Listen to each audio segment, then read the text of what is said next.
Welcome back to the Press Star Podcast. This is episode 17, and I'm your host, Vic, aka Mr. Never Chillin', and I'm joined this week by my amazing co-host, Roger. Hey guys, how you doing today? Hopefully much better than my internet connection, because goddamn, it has all day yesterday, nothing. It just said 3, 2, 1, disconnect. That's great. But what you been playing, Roger? I've been playing a lot of WoW recently, and then some Valorant in here and there. Started playing some visual novels. Other than that, nothing really major the past few days. This week's been pretty quiet. Gotcha. Yeah, that's not too bad. Just trying to make sure we got the stream here good on my end here. Oh yeah, we're good. Cool. But me personally, just been playing, of course, a lot of Valorant, daily Valorant. I streamed played some The Ascent yesterday, and I mean that's a hot. We have a new Minecraft server, so we've been playing that. I am in the midst of beating the Outer Worlds, so hopefully I'm done with that game here soon, and I can move on to the next. I do want to start playing 12 Minutes. That just dropped on Game Pass, and it's been really well received by the gaming community, and it's been reviewing really well, so I definitely want to check it out. They said the voice casting on it was phenomenal, just the gameplay was a lot of fun, and just a different take with that time loop, top-down perspective of a game, so definitely want to hop into that soon. But to our gaming news, we actually have a lot of shit to get into. We're going to start off here with the Gamescom 2021. It's going to be August 25th, so it's right around the corner. Are you excited? Are you looking forward to anything specific?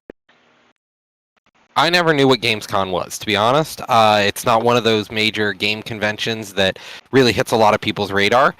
But just seeing the things that came out of Gamescom already, two titles that really perked my interest.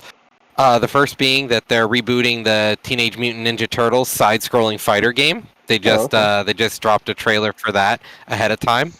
In addition to that, I know a bunch of our viewers are probably into this, but they've announced a new Saints Row reboot starting here. So we'll get more information hopefully on the 25th, if not the 26th of August about that. How about you, Vic? Yeah, so actually to counter what you said, it's not one of the biggest game events. It's actually the biggest. It's way bigger than E3. It's crazy how big Gamescom is. It's actually over in Germany. I do want to go check it out sometime. It's definitely on my radar to go check it out for sure. But nonetheless, games that I think that we will see at this event, I think we'll actually start maybe seeing some gameplay from Elden Ring, because we got that surprise trailer at E3.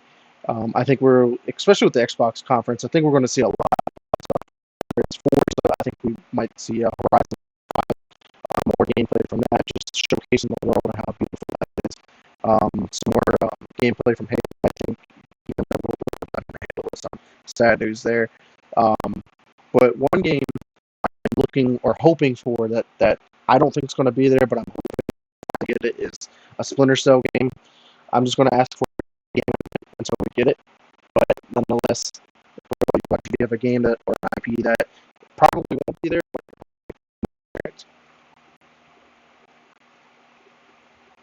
Oh, hey. So,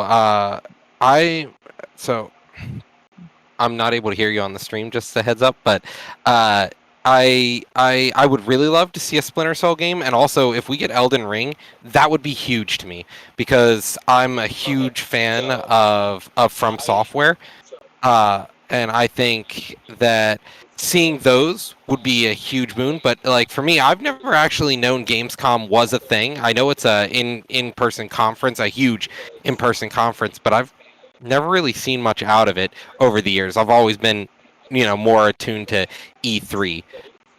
But I think we probably won't see much from Elden Ring. I think they're probably going to wait a little bit here. But other than that, I think we might see. We definitely won't see anything from Splinter Cell, but we might see we might see some stuff for Battlefield, and we might see some more stuff for Call of Duty, since we just heard about that this week.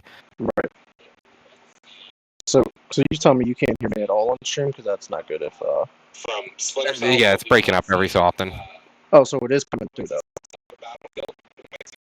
It's just not coming See out. what I mean? Period. we just heard about I that haven't. this week. I'm trying to here. So you tell me you can't hear me at all on the stream. That's not good. Well, I hear it perfectly on my end, It's breaking up every so on my often. stream. Okay. Okay. Yeah, that's No interesting. problem. But so, anything else you have on Gamescom this year, other than thoughts and expectations? I think we'll have a little bit more information regarding like Stalker 2 as well. I'm hoping that we'll see a little bit more from Starfield because I do know that Xbox themselves actually came out and said that they're not any, like new surprises or new reveals or anything like that.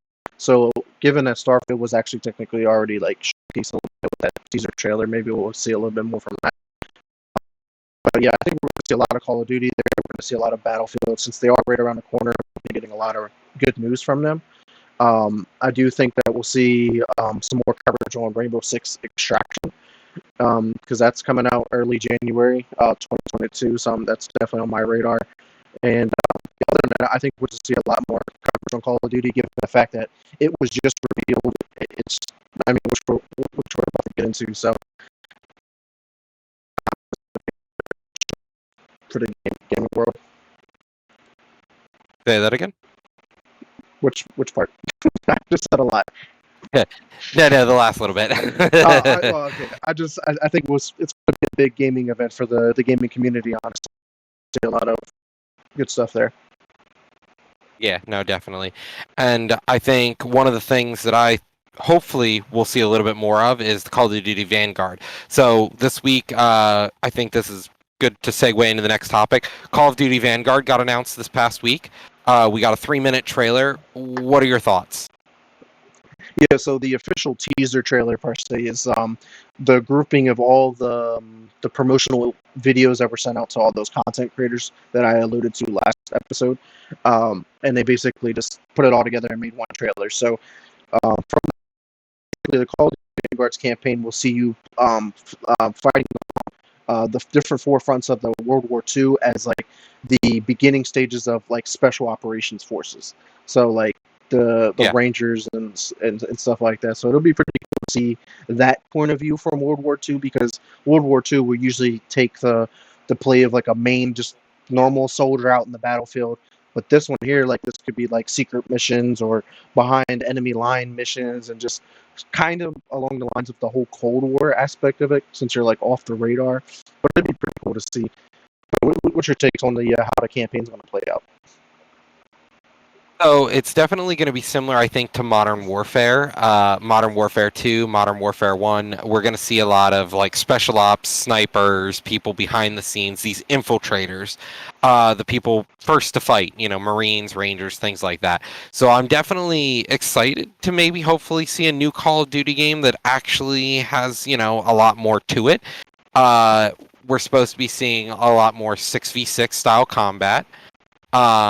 With it, we're going to see league play.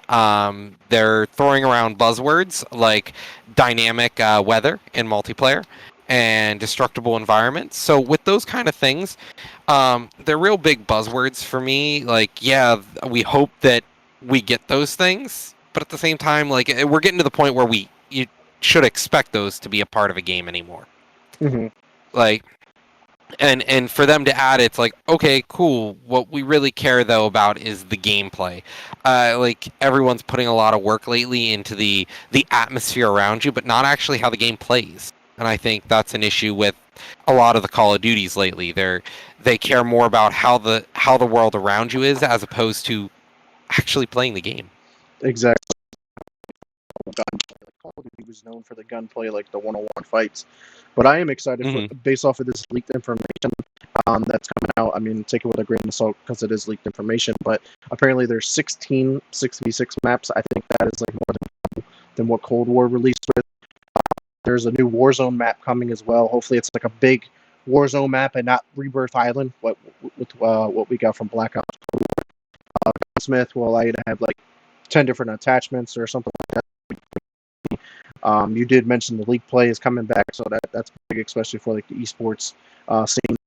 At least roughly about 30 launch that game, so that's a lot to choose from. You allude to the dynamic weather, that's pretty cool, especially given the fact that what we're seeing from Battlefield already with like their dynamic weather, like the big ass tornado, sandstorms. Like, are we that kind of dynamic weather, or are we just going to be like, oh cool, it's raining, oh cool, it's sunny? Like, is it going to be real basic, or is it going to be like interactive, like it's really going to change the play of the map? Have destructive environments, because that's new to Call of Duty.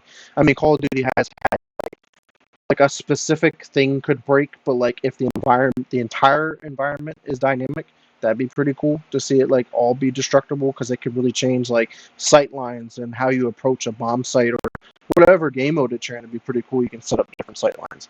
So I mean, I'm given the fact with all this information, but again, it's still a World War II game, so I'm not too hyped about it because I'm not a World War II shooter as much as I'm not really big into it.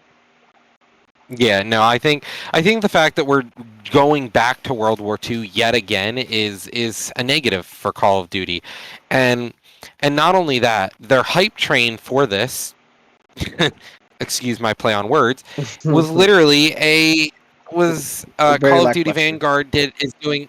Yeah, they're in Warzone. The new event, the Battle of Verdansk event, is literally just a World War II German heavy train, and it's something we've seen the Germans experiment with World War II and have like these heavily armored train cars and like weaponized trains, but it's a cooperative Battle of Verdansk, and like, yeah, that's kind of cool. But when people play Warzone, they typically play Warzone for a battle royale. So if your event isn't battle royale, you're taking players from battle royale and moving them into a co-op mode, and now you're killing your community a little bit.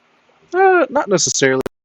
Take the approach of what Fortnite does. Like when Fortnite has their events, like you're no longer fighting each other. You're watching an event happen, or you're trying to take on a big boss, or whatever it is. So like they try to do it, but I thought that this event was very lackluster. Like it was legitimately just a train that was like a bullet sponge. Like I don't think everybody's gonna get tired of seeing an RPG now at this point, because that's what people were doing. They were just collecting RPGs, trying to blow up the train, and it would take like a half hour or whatever it was. Like it was just very bullet spongy. There was nothing to it. There was no lore. Like there was just like no excitement about it. It was just like, oh cool, a train. All right, cool. Next, let's go back to playing Warzone, because there was no meaning behind it. Oh yeah, you unlocked the teaser trailer.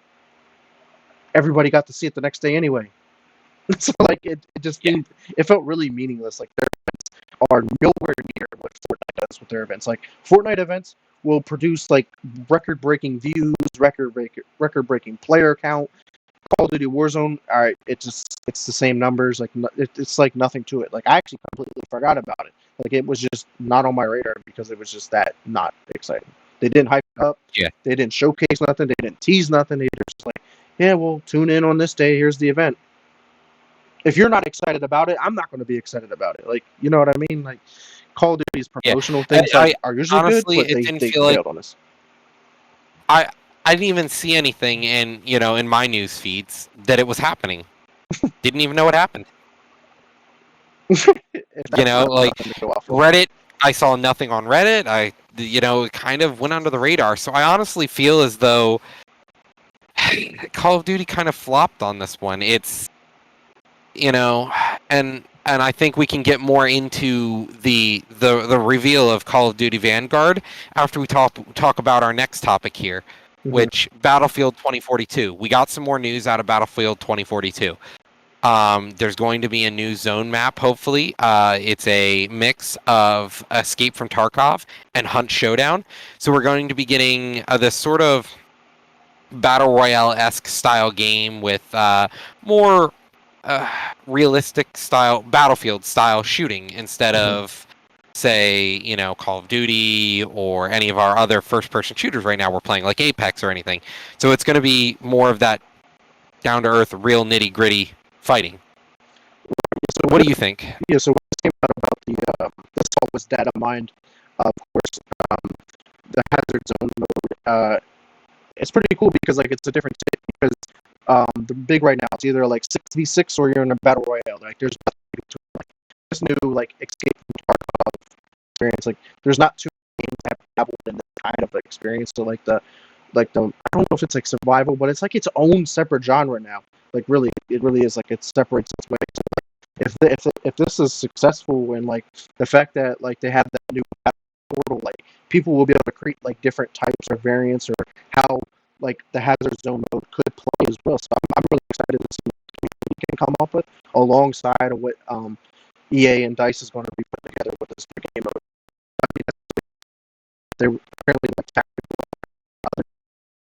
from the design as well. So we'll see how this all comes together. Like I feel like Battlefield is coming out like, hey, we got this game mode, we got this game mode, we got this mode, we got this mode. You can do everybody options. They're touching every type of like shooter genre because my guess is there'll be a battle royale whether it's at launch or later or someone creates it in the portal mode. Like there's going to be battle royale one way or another. So I'm excited. There's just so much content. And this, if it's not obvious, which we're doing with the numbers.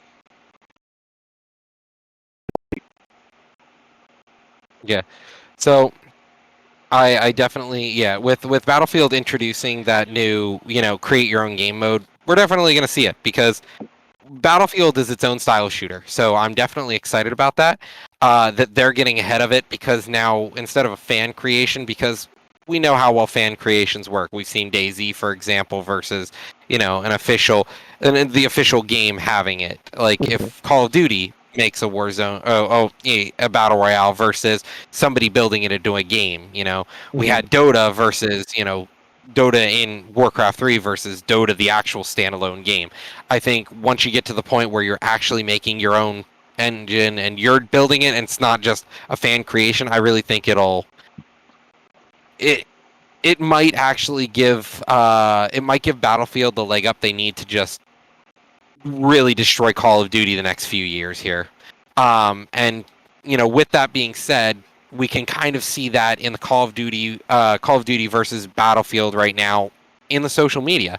Battlefield 2042 has about 19 million views, and Call of Duty Vanguard had 18 million views. But of those 19 million views, Battlefield had 1.1 million likes. That's so big. And Especially only in comparison to Call of Duty. 28,000 dislikes. 28,000 dislikes. Call of Duty almost had the same amount of dislikes, but not even an eighth of the amount of likes. So we're kind of really seeing here that the community is really pissed. Call of Duty's like, we don't care what you say.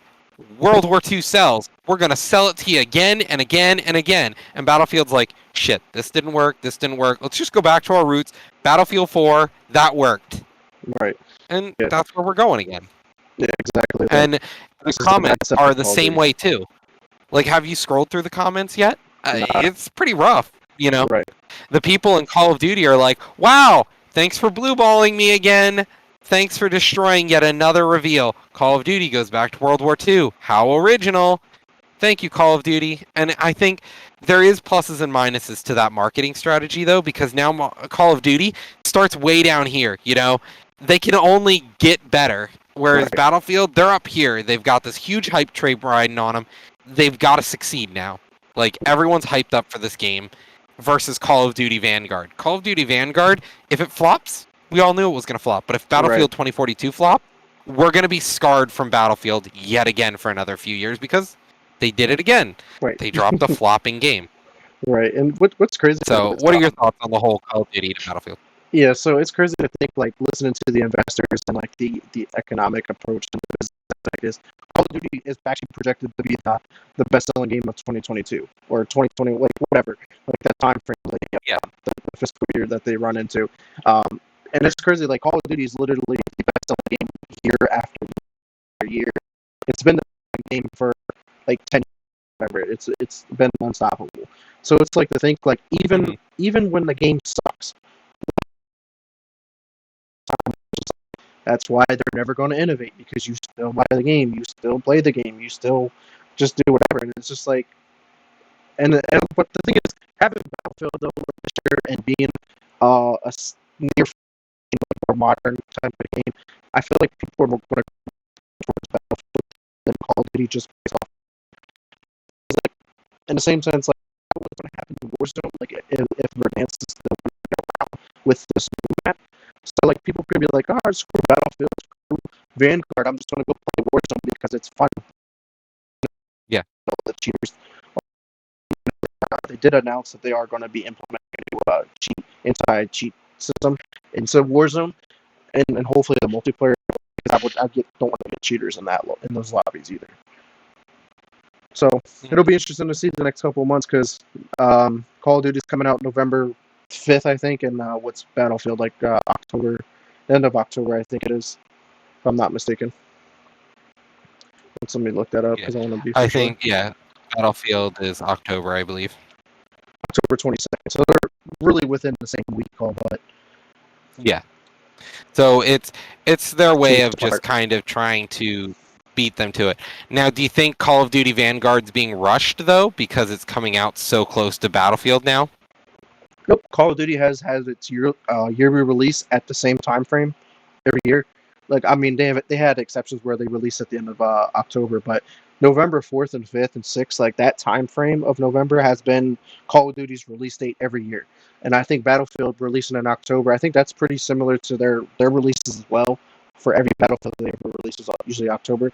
But trying to beat Call of Duty being out 2 weeks ahead of time could help, but it also could be negative as well. Because if that game comes out and flops, and they're just like, oh, don't want to play this. Call of Duty comes out in a week. All right. I already know what game I'm playing. Yeah. No, I kind of agree with you. If it does flop, it gives Call of Duty a better vantage to become the underdog and just really break out and collect those actual hurt fans. Because we know at this point that both Battlefield and Call of Duty are sitting at like the precipice of just really kind of falling apart at this point. You know, we've had 2 flops on both sides, and even Warzone is kind of struggling to do the right thing versus some of these other battle royales at this point. You know, if we look at other shooters in the world right now, you know, we've got things like Valorant. It's got 100,000 average players a day. CS:GO's got 500,000 average players per day. You know, they just have to sell a copy, so it doesn't matter if they flop or not, because as you said earlier, people are going to still come back and buy Call of Duty at the end of the day because it has Call of Duty name on it. Yeah, I mean, because Call of Duty, no matter how bad we think the game is, like it's still Call of Duty. Like no matter what they change, it's still Call of Duty. And what's also going to help, I think, this Call of Duty that I'm looking forward to is that Treyarch is making the zombie mode for this one, and they're continuing the Dark Ether story that we're playing right now in Cold War. So everything that's going on in the zombie storyline will continue into this game, and we've never had that. We never had a back-to-back Call of Duty where zombies continued in the same storyline and was made by the same person. So it's having like a year or two of zombies, and I'm looking forward to that because I've enjoyed all the map and all the zombies that we've had so far. Oh yeah. Don't get me wrong. All the zombies in current Call of Duty have been great, but the only problem that I'm going to have with this is Cold War comes after World War II, so now we're playing the prequel to all of this stuff. So they really have to. Hopefully they write the prequel correctly. Right. That's what worries me, is they're going to write a bad prequel, because we've seen the last time a prequel was written, Star Wars happened. Unfortunately. So, so I think at this point, I'm excited for Battlefield, and if it does well, it may spell a crushing defeat for Call of Duty. Not like it's going to stop them. They probably will still outsell them, and they'll probably still have tons of angry fans because people paid with their dollar will buy garbage just because it has a name on it. Right, and the crazy thing is, forget Halo Infinite's multiplayer is free to play, and then guess what? It comes out, and it's not official yet, but we're going to assume because that's the 25th anniversary of Halo or whatever it is too, because that Halo's technical alpha was a success. Everybody's hyping up Halo. It looks good. It's playing great. Guess what? Call of Duty and Battlefield sucks. And Halo will be free. Yes, granted, it's not going to be on PlayStation and all that, blah blah blah. But you don't like it, come play on PC or on Xbox. It's going to be a Game Pass. It's free to play, or however you want to get it. And it's going to be accessible to everyone. yeah, and continuing the trend here of flops and potential flops, Halo Infinite news this week. Oh, QQ. when I opened this article, I knew in my heart of hearts that this was going to happen. I just looked at this article and said, "Yep, that summarizes everything to be said about Halo Infinite. There will be no co-op campaign, and there is no Forge on launch. So you have to play the campaign solo, and the multiplayer is going to be rough. So like this year it just feels like it's a year of flops for games, and if Call of Duty and Battlefield both flop, it just goes to show big game developers right now are getting a little too big. Yeah, I mean, but the crazy thing is about co-op campaign not coming at launch blows my mind because they had originally announced it in an interview back in 2020 that they were like, yes, co-op campaign will be there at launch. We promise it'll be there at launch, and guess what? They lied. Yeah. And it's, welcome to hollow promises. Right. So it's just like, it sucks that like two big features aren't going to be there at launch, and you already delayed the game an extra year. Like you're that far behind. Yeah, and I told you this. For the past year. We talked about Halo Infinite. It is going to be one of those games that flops. Halo has been on a downward spiral. Look, we've got 5. We had 4. You know, the games have just been. It's just a straight downward slope, and at this point, I think they've hit the edge and they've just plummeted. The fact that Halo, don't get me wrong, one of the biggest reasons to play Halo has always been co-op campaign and Forge. For you to leave out 2 of the most important features, why even launch the game? Just push it back at this point. Right, I would rather they push it back. Right, at this point, you might as well just release the multiplayer aspect of the game and just delay the campaign, because the multiplayer is free to play. You still have to buy the game, the campaign, if you want to play that, and any co-op kind of shit. Unless, obviously, it's free on Game Pass, but if you want Game Pass, you have to buy it. But it's just like, you could just delay it. Let us have fun with multiplayer, because multiplayer has been a super success, the technical preview. Yeah, and talking about successful Halo multiplayer, a new game just launched here in open beta, Splitgate. So Splitgate is a game that it's Portal meets Halo is the way the developers flavor their game. So an open beta had dropped for Splitgate. A bunch of people downloaded it. Over 1 million people had downloaded. On console. Splitgate on console. Yeah. So it got 1 million downloads for the game. And they're leaving the open beta open for the foreseeable future is their terminology. What do you think about Splitgate? Have you looked into it?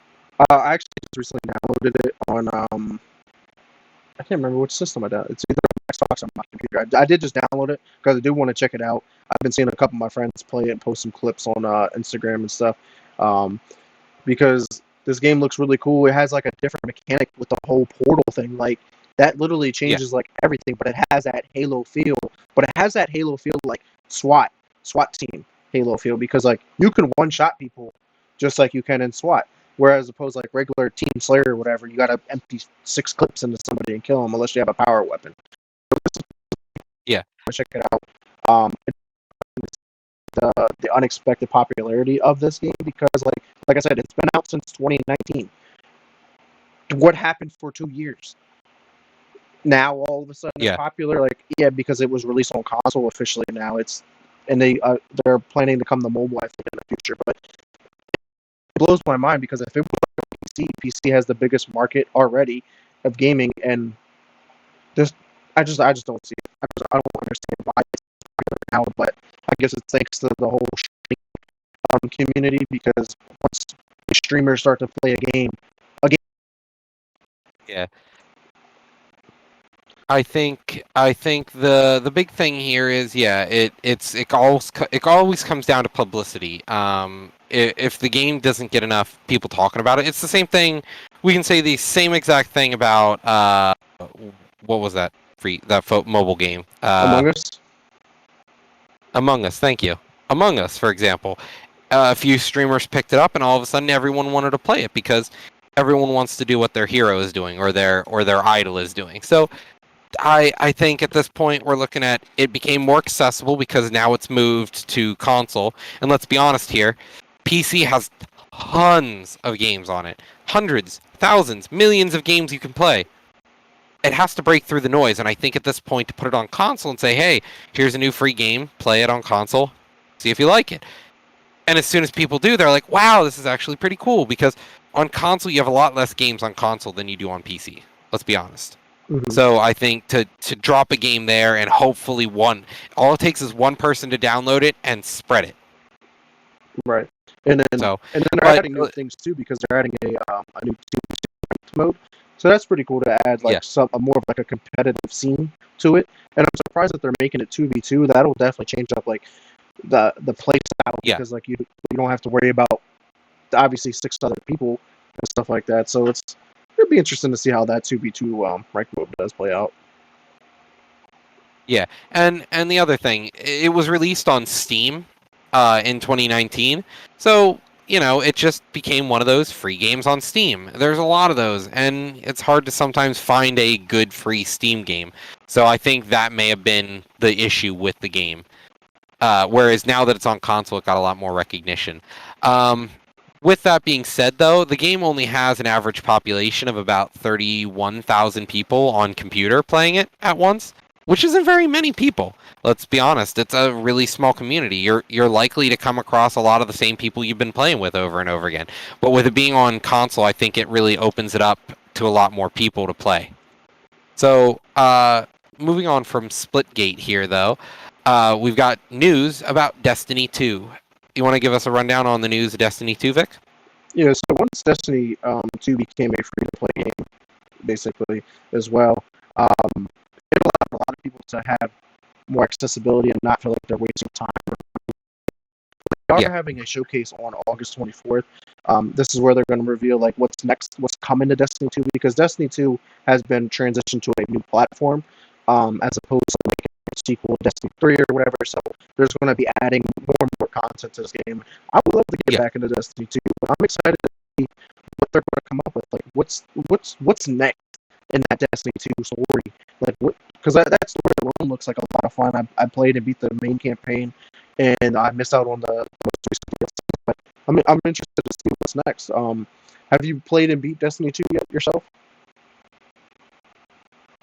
I can't remember which one I've played, because Destiny 2, did that have the Shadow King or whatever, or is that Destiny 1? I think that was Destiny 1, if I'm not mistaken. Yeah. So, I played Destiny 1, thought it was alright. I think I played a little bit of Destiny 2.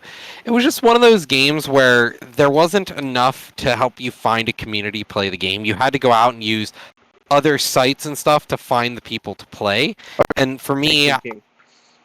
Say that again? You're talking about the Taken King. Yes, that's right. So is that Destiny 1 or Destiny 2? Destiny 1. And then they released that game, an expansion called Shadowkeep, which came out in Destiny 2. Yeah.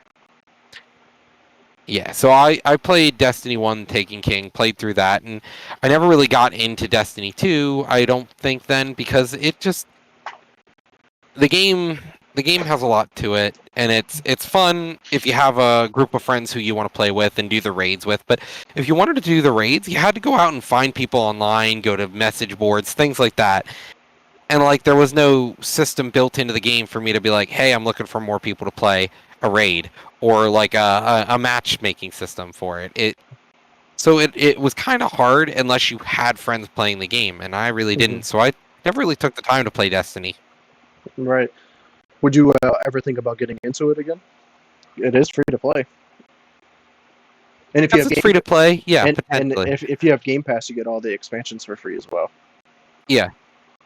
Yeah, so like now that I have Game Pass, I might play it, but I need more than, if it's just you and me, it would be fun. But like raids are what, 3-4 people, something like that? 5? I think it's 8. Yeah. So to have 8 people is kind of hard. Right, but at least like Xbox has a built-in feature that you can look for players really easy. Just put out looking Okay, for it does posts. now. And yeah, it has been for a while, even during their testing one times. Makes it. If I'm not mistaken, I think Destiny has a built-in like a new feature that it helps you find people to play as well. So I mean, I think Okay. they've done a lot of, good updates, quality of life updates to the game. So that's another thing that is coming. The infinite primary ammo. Uh, I think this is weird. Like, I think it changes the whole meta of like, oh shit, I'm about to run out of ammo. I got to go pick up these ammo packs that are out here from the enemies that I killed. It changed. Now it's just like, all right, I can sit behind this one wall and just keep shooting somebody. It doesn't Yeah. anything. It makes the game easier, if anything. Yeah, I kind of agree with you. I've always been one for like Destiny. It felt like you had to have the right guns and you couldn't cheese things, because if you ran out of ammo, you ran out of ammo. But now it's, if you could just step behind a wall and just sit there with your primary gun and just start gutting somebody down, then it becomes, I'll just cheese things. Right. So I'm not a big supporter of this new update, but maybe we'll Yeah, wait and see. I actually was Maybe against it as well. But yeah, let's move on from our shooter news. That we have a slew of a lot of shooter news this week, which is cool. But let's move on to some more stuff going on. Quake 2 is potentially in full production. Did you ever play the first iteration? So for this, it's not like, we have no actual foundation for it. It's just a rumor. The people who made not Crisis, made Control. Control, thank you, who made Control, Remedy are Games. now in production of a new game, and it's no longer in their like, workshopping stage. It's actually full production now. So it's assumed that it might potentially be Alan Wake 2. I have played Alan Wake, and I thought it was a great game. And some people say that the DLC kind of tied up the game, but now if we have an Alan Wake 2, did it tie up the game? I guess. Right. Yeah, so I actually just recently played and beat Alan Wake 1 here, and I played through all the DLCs, and you could say it was wrapped up, but it really wasn't, because it was kind of that whole Remedy game universe is what they're trying to do now is out there, and the fact that they tie like Control with Alan Wake through their DLC, Yeah. You clearly that game wasn't over and done with. Like, they want to get back into it. The game was super successful, and the fact that it came out like 10 years ago, like, it was a really good game. It was a lot of fun. It was like a psychological horror in a way, but it wasn't. Like, it was just really well. It wasn't over the top. It didn't leave you short. Like, it was a really built game, and I'm excited to see that Alan Wake 2 might actually come to fruition if this rumor is true. So I would buy it and play it. I would play the shit out of it. I'm a huge Remedy game fan. Like, Control was awesome. Game of the year. Alan Wake was great to play. I'm looking forward to the new Crossfire campaign coming out soon by them. And the fact that they said that they had on previous episodes, like, more into the Control universe as well, like maybe Control 2 or a multi. There's so much excitement surrounding Remedy games, but hopefully they don't fall flat like CD Projekt Red. Yeah. Well, and that's the thing. It doesn't seem like they have been falling flat. So let's hope that, if this is Alan Wake 2, we don't just get a hype train reboot. We actually get a serious game that continues the story. But I think moving on here, we should talk about some games that maybe kind of flopped the hype train for some and maybe not for others. Last of Us 2. So it turns out data miners had found that in Last of Us 2, there were assets ready to play for multiplayer, just like we had in the original Last of Us, that they didn't bring with them to the new game. So Last of Us 2 didn't have multiplayer, didn't have any of this thing. It was just a single player story. That's something that we had multiplayer in the original Last of Us. And turns out now that maybe they had to scrap the multiplayer because of time constraints or just didn't like it. But they were potentially doing a battle royale or multiplayer. What are your thoughts on this, Vic? Would you have liked to see in The Last of Us 2? I don't know if you played it. I've actually never played either of them, and I missed out two big games in the gaming industry by far because The Last of Us 2 is I think it's the most prestigious game now. It has awards and stuff like that. Last one was remastered for the PS4. I've got around to it. It was a superb game. So to hear about multiplayer, I actually forgot. To be honest with you, Last of Us. Last of Us is known for its stellar story.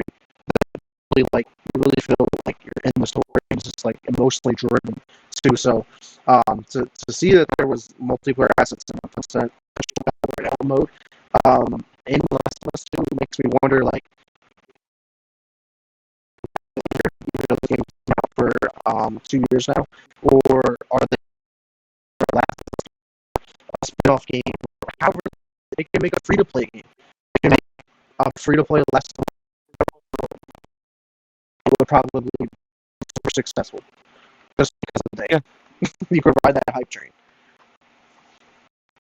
Yeah, well, they're making a TV show now to ride the hype train. Yeah, exactly. So maybe comes out, multiplayer comes out, have excitement, go have fun. And the thing is, given the fact that the Last of Us storyline is like a survival, post-apocalyptic kind of story mode, like, I think one going to be perfect for a live show. So, like, I think to have like an in that universe would be pretty cool to see as well. But who knows? No, and yeah, so it's definitely an upset to see that we didn't get a multiplayer out of The Last of Us 2 after they had a successful multiplayer in The Last of Us 1, and it was a unique style of multiplayer gameplay as well. It's something that typically isn't like played with in other shooters. It's something where we don't deal with crafting system in matches, 4-on-4 combat where one life is all you get. You don't know where your opponents are. It's there's assassinations and stuff like that. And people aren't bullet sponges, so like you get hit with a Molotov, you're dead. That's it. You're dead.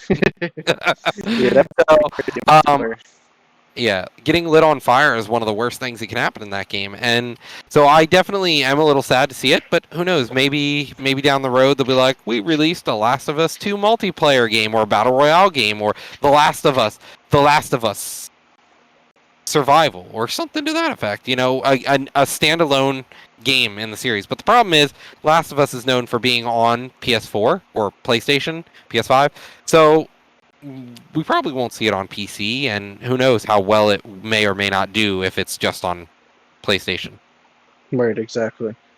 But circling back here, because I mentioned CD Projekt Red, Cyberpunk 2077, first DLC that's coming out, mind blown, is going to be cosmetic only. I was like, why? Like, I don't understand why. I think we've already.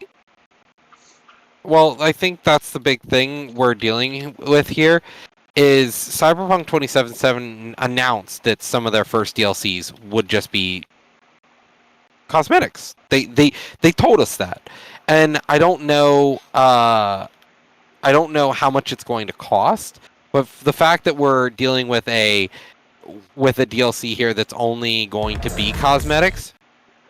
Hopefully this first one is going to be free, and their website says free additional content for everyone. So maybe we're going to get a new car, it looks like.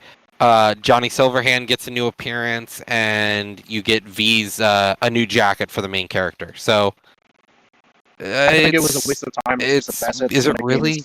The game's still broken. To be honest.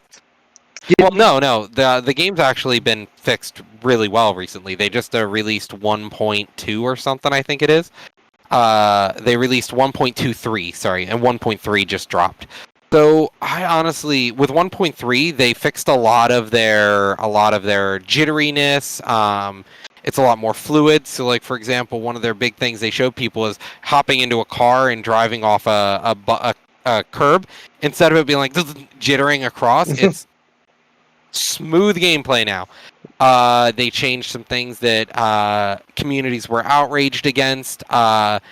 Like in Samurai, I believe the Euphoria Cafe.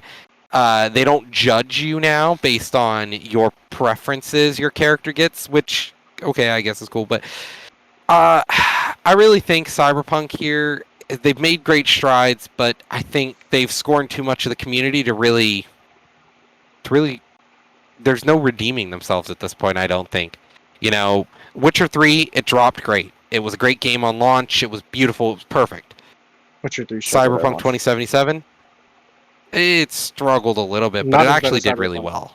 Yeah, Witcher 3 had the same, like, Yeah. pretty, like, really buggy and stuff like that. Like, most of their games always release pretty buggy, and then they get fixed. And so maybe it'll take a little bit, but honestly, like for me, I didn't really feel that about Witcher. I felt that was a great launch for me. Whereas Cyberpunk 2077, this game was riddled with bugs. And I think for them to just say, all right, well, our next DLC is cosmetics only, it really doesn't bring people back. I think that's the big thing that they're missing out here, is they're not getting the community back in some way. Right, and that's the biggest problem with me is, like, they had a roadmap obviously already established, and that had to get put on the back burner, and now it's just like, I'm not coming back to the game so I have the next generation. So that's what I need. Don't give me cosmetics. It's not going to make me want to play the game. I Yeah. shiny silver handle with a car. Like, I want to play the best possible look. Like, give me that, and I'll come back. And But also give me more. yeah, and I think But I also want to play DLC this time, like story-driven DLC. yeah, and I think this is a part of their free DLCs in the roadmap, but you know, you're gonna at least get the next gen update here before 2022, which is nice. Hopefully. And by the time you play it on next gen with the next gen update, hopefully you'll see a whole different game, and maybe that'll be the solution to fixing all their problems. I hope so, because this is probably one of the most hyped games of all time. And I was really enjoying it though before I stopped playing it. I wasn't really having bug issues, but I didn't like. I feel like I should have probably beat it on current gen version and then go back and play it as next gen, because I would love to experience the different characters, the different characters that you can make in the game. So I probably just pick it back up, hurry up and beat it, since I'm probably not going to get next gen upgrade for who knows when. Even though they said by the end of the year. Before 20, yeah. Who knows? At this Yeah, point, games so- going to get delayed. COVID's coming back around, I guess, apparently. So who knows? So I think one thing we should talk about here, though, is talking about things coming back around again. Skyrim, the meme. We're getting a next gen update for Skyrim. So it's basically being re-released Why? on next gen. And guess what? It's coming out on its Yeah. 10th anniversary. Its 10th Yeah. anniversary and it's being re-released. God, what the heck?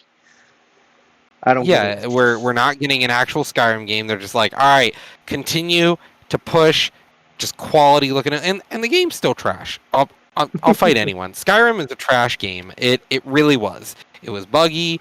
The story sucked, and just the quality of gameplay wasn't there. It just everything was copy pasted. Like all the side quests just felt copy pasted to me. I went through like 3 dungeons, like real close to each other that were the same dungeon. Just they tilted the hallway. They just mirrored it. They just flipped the whole room. And that was it.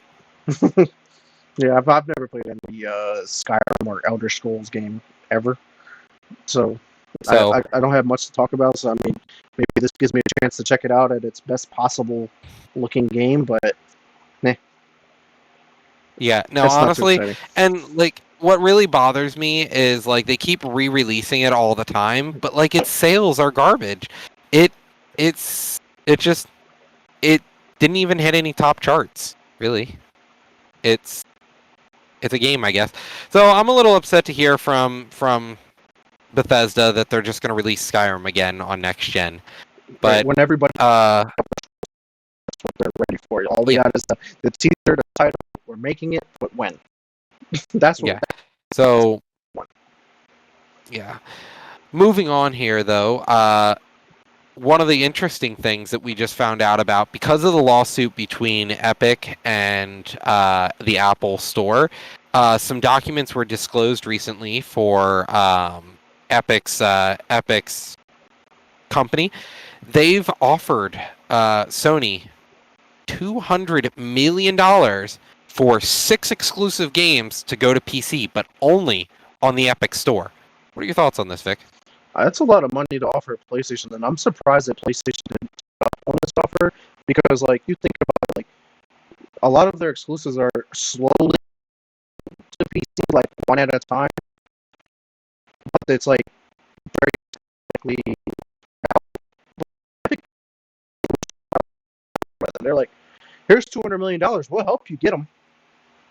But they got to come on our store. We'll help you bring them onto the PC, but they got to be on. But Sony was like, so it's like, I feel like Sony missed out on the thing is, Sony hasn't turned them down. Sony hasn't turned them down officially. Well, they didn't take. There was no.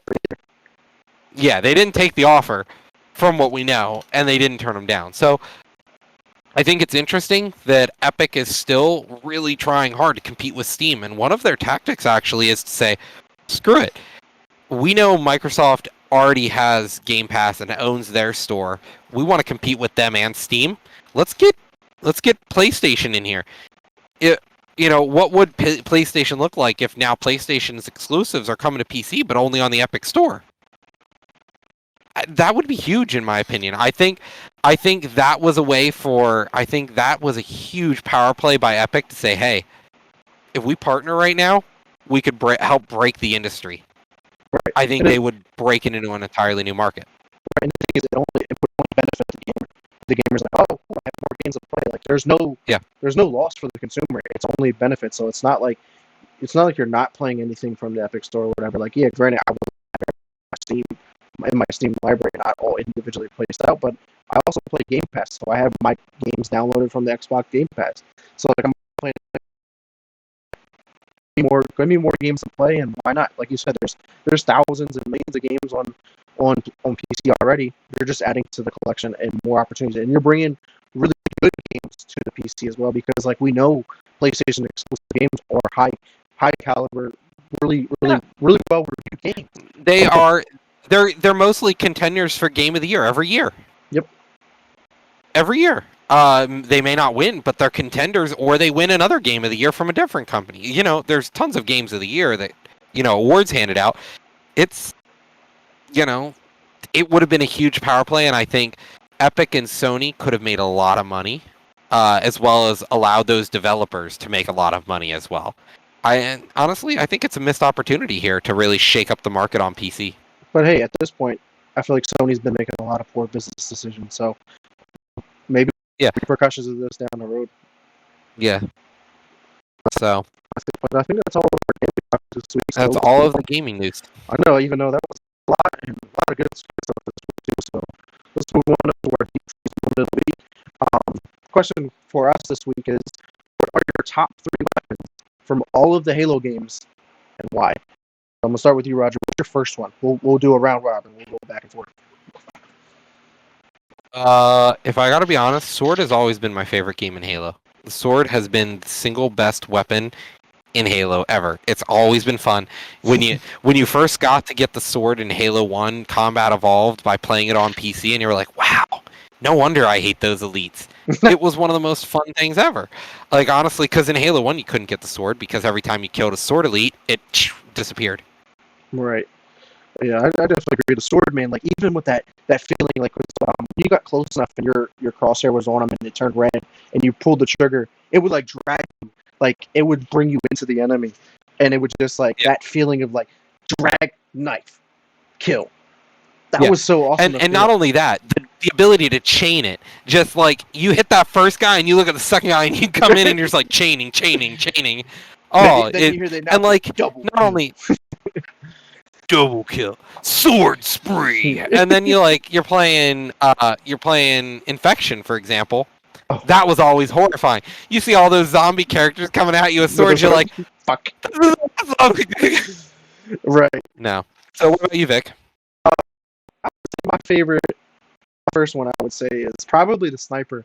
Like that feeling of just getting that shot, whether you're scoping in or no scoping, because like Halo scope and sniper was the same thing as scoping, and it was just like that feeling is just like, and the sound of that sniper too, just like I'm Yeah, and when you hear it across the map, you're like oh, you're getting sniped at. Oh shit!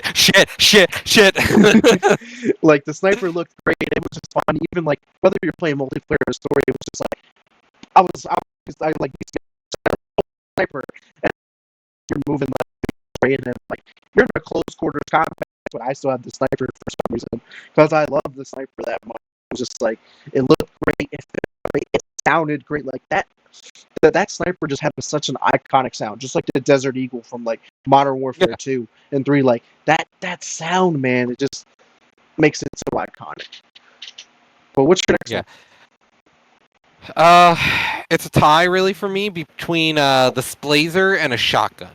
For me, I thought the Splazer was always one of those fun weapons that like Banshees have always plagued players. Oh yeah, Splazer. Yeah, the Spartan Laser. First time I've ever heard called that. Yeah, no, that's what we used to call it all the time in games, was Splazers. Because it was the Spartan Laser. Instead of saying the Spartan Laser, you just called it a Splazer. And so the Splazer for me was one of the best weapons because it really took Banshees, for example, one of the pinnacles of like killing machines in Halo next to, say, a tank. The Marine tank, not the Scorpion versus a Wraith. Yeah, a Scorpion and Banshee were like one of those top tier weapons, and even if you had a rocket launcher, Banshees were hard to kill. They always could outrun like a good player could always get away from a rocket launcher, but a Splazer, it's really hard to get away from something that just shoots a straight line instantaneously. It's no tracking, nothing, just gun it. And I think that was one of the best things for me is the Spartan Laser. Yeah, I agree. Like when they introduced the Spartan Laser, and I think it was Halo 3, if I'm not mistaken, was when the first time we saw it, and the charge up, the sound, and then just like the way that the Spartan Laser looked was so cool, and then seeing the bright red just annihilate whatever you're shooting, whether it was the hit, because I don't think it was a one hit kill on the like Scorpion and stuff. So it was just like no, 2 hits. But like even killing like other Spartans in like matches with the Spartan Laser, which is why you're just like, got you. It was like another sniper, really, because you could zoom in with it too. It was like, all right, 2 times scope. And when you got to like 70% charge, then you would start seeing the laser, and you're like, oh no, guess I'm gonna die. And then you just all of a sudden get hit by the laser out of nowhere. Yeah. What about your second gun here, Vic? My second gun would probably have to be the rocket launcher, and I would say I forget which Halo is the one that can lock on to targets. That is the rocket launcher. The one can do it. Yes, so because like that rocket launcher was like whether it would lock on or even when you play regular like Team Slayer and stuff like that, everybody would fight for that every single time. You were guaranteed at least 1 or 2. Even from the Infinite technical beta, like it continues that feel of that Halo rocket. It was just like, oh yes, picked it up. Guess what? I'm about to get this double kill, jumping up, or like just when I was seeing those gameplays, like people throwing the grenades at it to have it to fly back to you, pick it up, and then you shoot with it. It was a no-brainer. Like it was super exciting to get kills with that rocket launcher. And I think I feel like I got more kills with the rocket launcher against like regular soldiers than I did against vehicles, because like I was like, let me go shoot people with it, because it was the rocket launcher was always one of those things where you'd hold a corner and you're just like, you're gonna regret coming into this room. You're gonna really regret that corner. What's your last one?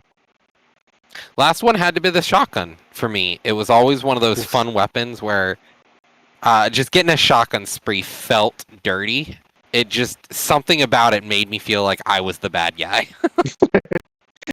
That was like the only counter weapon to the sword. Like the guy's like in mid act, the counter, you're like, yeah.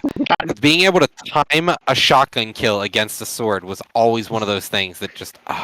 Again, it also had one of those iconic sounds too, like the shotgun. It was just like, Oh man, I could just fucking hear it in my head. It's just like, yeah, that shotgun was so dope. Yeah. It was a lot of fun. It was probably like one of the best shotguns in gaming. Honestly, like it's probably up there with like the Doom shotgun as well, because like the Doom shotgun is also iconic in the world. So yeah, I definitely agree. The shotgun was a lot of fun. Always has been. Looking forward to playing with it in a new game. So, what about your third weapon here, Vic? My third weapon would have to be the SMG when you can dual wield them, because just going into close quarters with like two of them and you're just it's like, what the fuck just happened? You're just like, you can just clear Yeah. instantly. It was just like a lot of fun. And the sound, like the sounds of guns like have a big play to me. It makes the gun, because like thinking about it, like when I'm talking about the Desert Model for 2, Mm-hmm. amazing, like that, like the high pitch, but like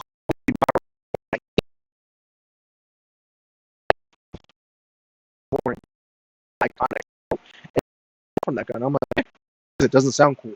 So it's just like the sounds of guns can also help just be energized about it. Like, I'm so excited because one, I'm about to whoop ass with it, but it also sounds great when I'm gonna shoot it. No, I agree. And like running around with dual SMGs, and you're like, and it just both of them shooting at the same time, and you just hear that click click, and then you just go again. Like whether it's Halo 2 or even really cool. Like, I think it was like a yellow sight that was on it, even though you couldn't aim down sights with it at all. But it looked and sounded cool. So it was just a really fun weapon to do. And I feel like you could pair it up too with the other dual wielding guns, whether it was the needler at one point where like the pistol, like it was just so much fun. But any I guess any runner ups that make the list for you, that just made the list maybe? Runner-ups, honestly, those were the first three guns, the first three weapons I thought of. Like, the gravity hammer just it doesn't even hold a place in the runner-up category. Like the DMR, the battle rifle, they're too standard for me. Like it always felt fun to use a sword and more challenging because, like, especially if you're in a game with people who know how to use a DMR, if you get close to them with a sword and you get a kill, they were playing poorly. It took skill to get to somebody, and I really liked that. But then again, once you got close, it didn't take skill to actually get the kill. It just took a little bit of work. Right. Yeah, and Dom over here agrees. He still holds his favorite memory as the Sunburst medal with 15 Splazer kills without dying. Oh wow. Oh yeah, and also shotgun melee combat. Like that was the best thing. Like, shooting somebody, they're gone with shields, and then you just beat their face in with the shotgun. And you're like, guess I win. You're dead. And like just that cracking sound as your fist hits their face. Right. Yeah, that was a lot of fun. Like, because that first shot, the shotgun, if it didn't kill them, it obviously took away all their shields. Just punch them, and it was a guaranteed. I would say my runner up pretty much. All my were was the Magnum, especially the one that you could zoom in with, like picking off like grunts and hearing the birthday effect, like yay! Oh yeah. It was just like that's what I would use Magnum for, but not against elites. Yeah, no, I agree. Like the pistol was always a fun gun, especially if you had Grunt Birthday Skull. But if you didn't have Grunt Birthday Skull, which doesn't come until later games, like actually getting it where you can turn it on, as opposed to having to go to the mission, grab it, and then it'll be on. Right, yeah. Yeah, nonetheless, I mean, the Magnum was fun. It's actually probably one of the most iconic guns in Halo, just because of being a basic gun that you usually have on most missions, too. But yeah, nonetheless, yeah, man, Halo's a lot of fun, and I'm looking forward to playing with some of the new weapons that are going to be in Halo. So, I don't know. Any last thoughts on the Halo? We'll see. I think I'm after this week's news with Halo. They've lost my download. I think, honestly, I think they've lost my download because that if it's not co-op campaign, like that's the reason I play Halo. I boot that up, play co-op campaign, and just go to town. And the fact that they removed that, there's never been a Halo without co-op. There's never been a Halo without co-op. Couch co-op is one thing, but Right. co-op in general. But so Like the fact that didn't they're have just like couch co-op, Halo, which was weird. yeah, like Halo 5 not having couch co-op was the biggest disappointment next to, probably me. Yeah, I actually forgot about it until that one time I brought my Xbox over and we were playing through Halos and stuff like that. We went to play Halo 5 and we're like, oh shit, can't play it because it doesn't have couch co-op. Like, that was just weird. Yeah, But I think the Halo series has been on a downward spiral, and to be honest, most of my memories are from when Bungie owned Halo, not Yeah. 343. yeah, I don't have no memories other than like obviously the Master Chief Collection, but 4 and 5 was trash, so hopefully we get something good out of this one. But I like at this point, like you said, I don't know about playing it like the campaign off rip. Like I'll probably play multiplayer and enjoy that. In my midst of playing Call of Duty and Battlefield, of course, but I think I will wait to play the story mode until the co-op comes around because I'd rather play it and beat it with like you and Dom or whoever else that wants to play. Yeah. For sure. No, I agree, and I think this is one of the saddest moves that we've seen from the Halo series. And yes, they said this won't be the end of the Halo series if this flops, but let's be honest, it's the end of the Halo series if this flops. Yeah, it's definitely looking that way. I'm sad. I can guarantee Microsoft's not going to continue them if it Right. flops. Right, they're going to be like, yep, someone else is going to have to make Halo because 343, you ain't it. And at that point, the next company is also going to flop. So Maybe. Unless someone could just reinvent Halo in a way that just blows everybody's recaptures that Halo feel and moment. But then again, maybe all things got to die eventually. yeah, all things must come to an end. But then again, Call of Duty's still here, so. Yeah, 15 years later. But nonetheless, man, I think it's time to close out this week's episode. Any last comments from you? Nope. Cool. I want to thank all the viewers that did show up to it. Check us out live today, and anybody who does check us out later on YouTube. If you want to check these episodes out live, we start every Sunday.